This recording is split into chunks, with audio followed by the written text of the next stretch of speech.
In the last video, we looked at the credit and debt cycle. And we looked at the cycle that the economy follows. And we saw that the economy goes through a credit expansion phase and then a debt contraction phase. But the question is, what causes the debt contraction? At what point do we have a debt contraction? And how do we know how bad that debt contraction is going to be?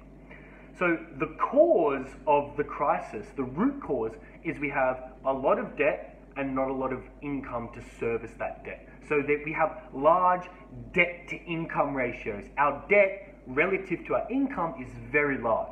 And that's the cause of the crisis. And so if you wanted to measure how bad a crisis is going to be, if you wanted to measure the severity of a downturn or a debt contraction, well, all you need to look at is the debt to income ratios of the economy. Luckily, we have that statistic. It's called private debt as a percentage of GDP. So private debt is obviously the level of debt in the private sector, the debt of the economy.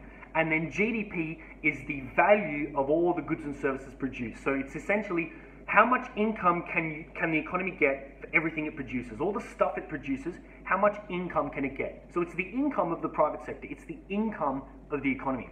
And so you have the private debt, and then you have the GDP, which is the income. So you have the debt to income ratio.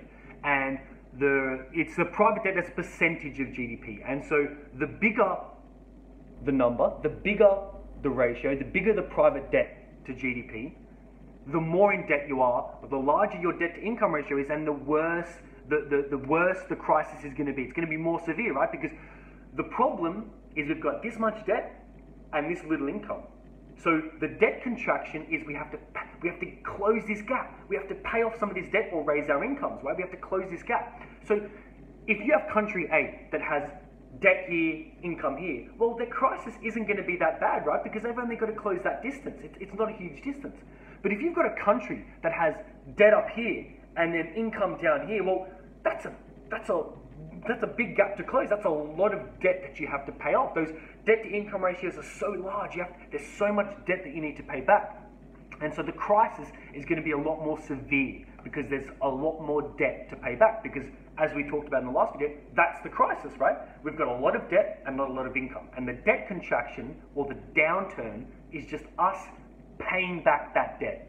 And so to summarize, we have the best way to measure the severity of a financial crisis or any sort of crisis is debt to income ratios.